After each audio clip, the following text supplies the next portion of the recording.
아이와 대화를 나눌 때 혹은 음식점에서 주문을 할 때 대부분의 경우 우린 자세를 낮춥니다. 왜일까요? 상대방과의 아이 컨택을 통해 나는 당신과의 대화를 나눌 준비가 되어 있습니다를 보여주기 위해서입니다. 이처럼 의사소통은 상황과 대상에 따라 달라져야 하는 요소들이 많이 있는데요. 지금부터 노인에게 정보를 전달하는 효율적인 방법에 대해 알아보도록 하겠습니다.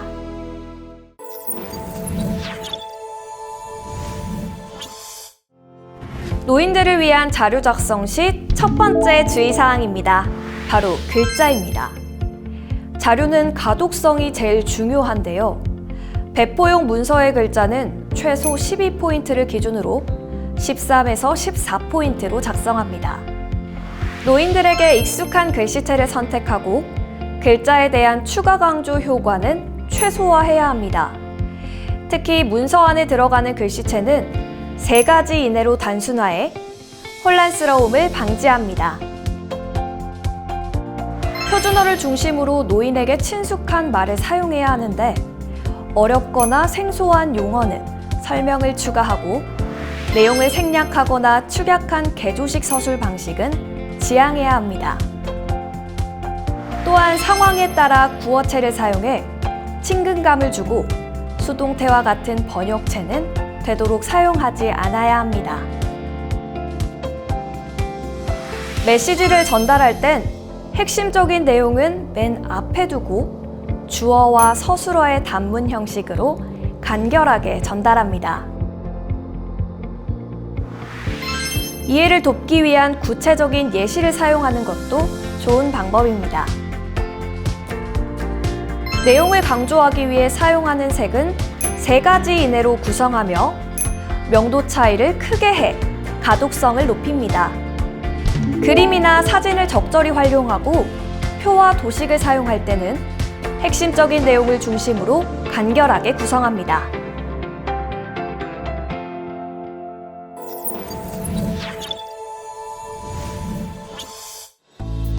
노인과의 대화에서 가장 중요한 건 목소리의 크기와 말의 속도인데요. 노인의 청력 상태에 따라 목소리의 크기는 적절하게 조정하고 고음은 피하며 적정 속도를 유지해야 합니다.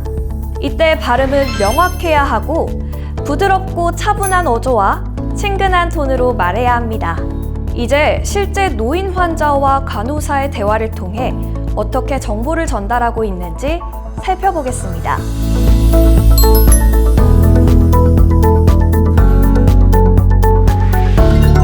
송광주님 평소에 드시는 약이 있으세요?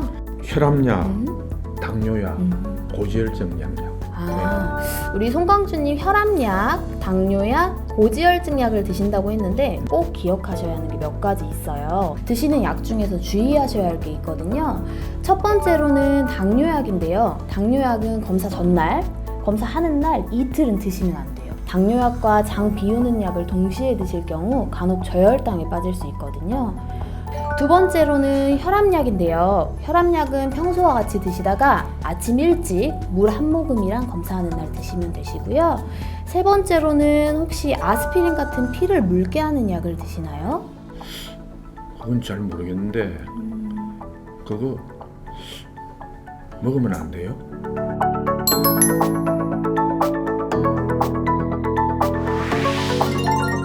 송광주님 평소에 드시는 약 있으세요? 혈압약, 또 당뇨약, 고지혈증 약요.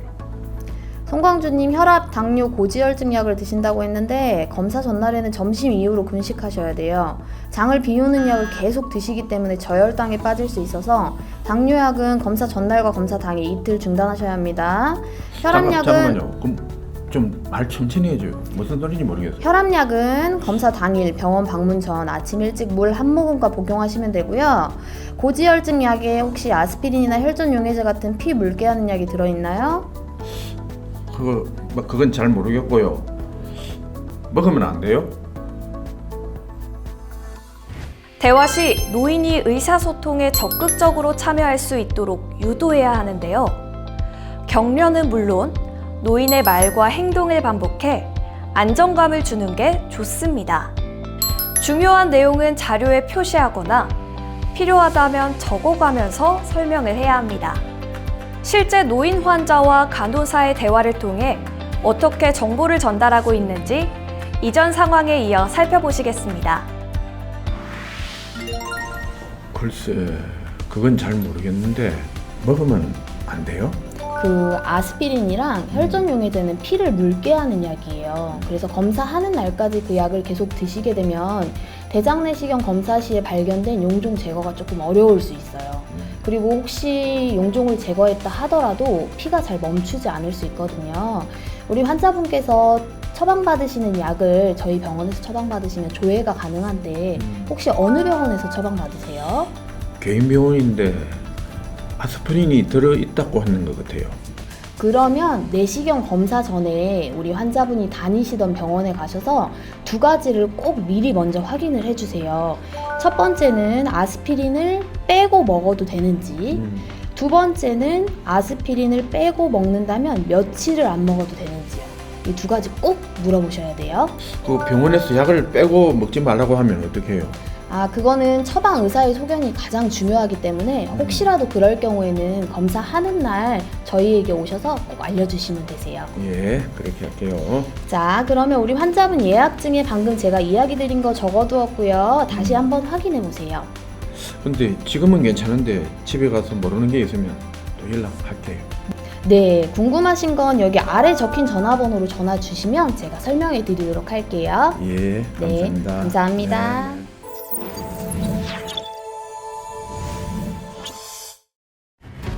노인과의 대화 중 어떠한 개념에 대한 설명은 빠질 수 없는 부분인데요.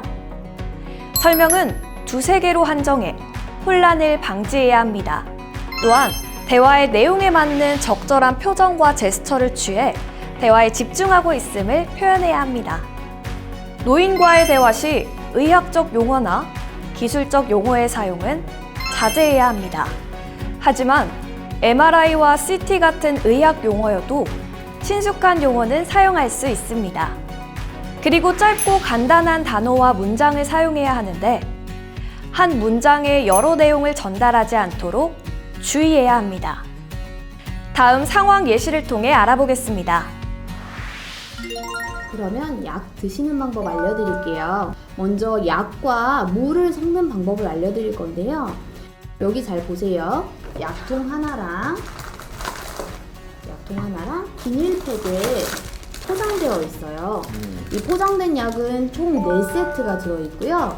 여기 물통에 보면 눈금선이 있어요. 여기 눈금선까지 물을 가득 채우시면 500ml가 만들어지거든요.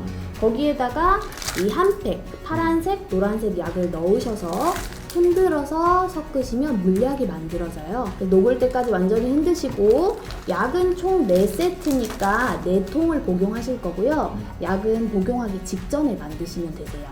이해되셨어요? 이거를 갖다가 약 넣어가지고 네. 이렇게 흔들면 되는 거예요? 네네. 이라 술 마시면 되고. 네네네. 그러면 언제 약을 드셔야 되는지 설명드릴게요. 네. 검사 전날 저녁 8시가 되면 약을 드실 건데요.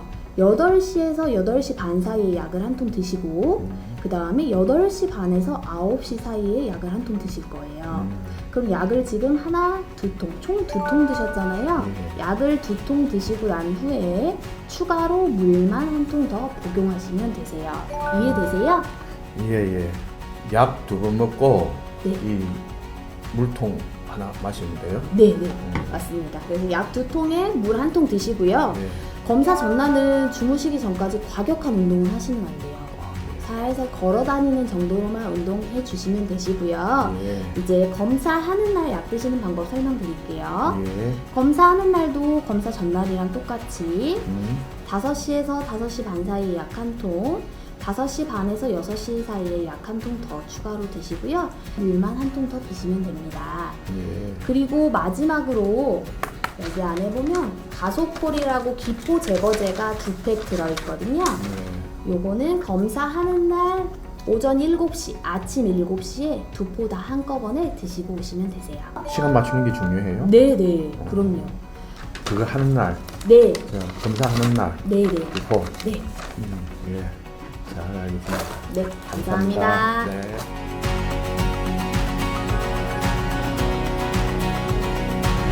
노인과의 대화 시 말한 것에 대해 이해하였는지 확인하는 과정이 꼭 필요하고, 정보의 양이 많을 때는 대화 중간과 마지막에 중요한 점을 요약해 주는 게 좋습니다.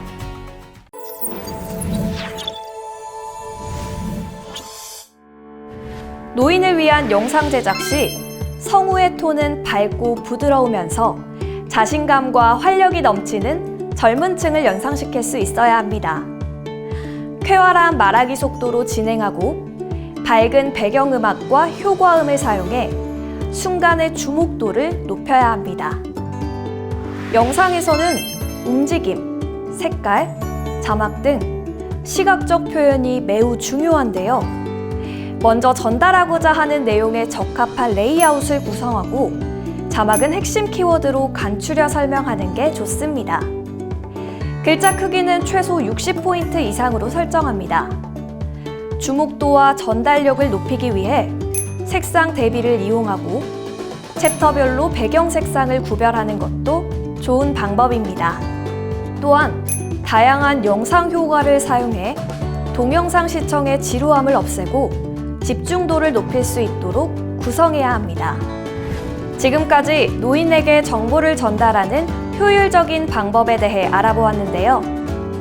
현장에서 노인에게 적절히 활용해 병원 방문, 검사, 진료 및 치료가 원활히 이루어져야겠습니다.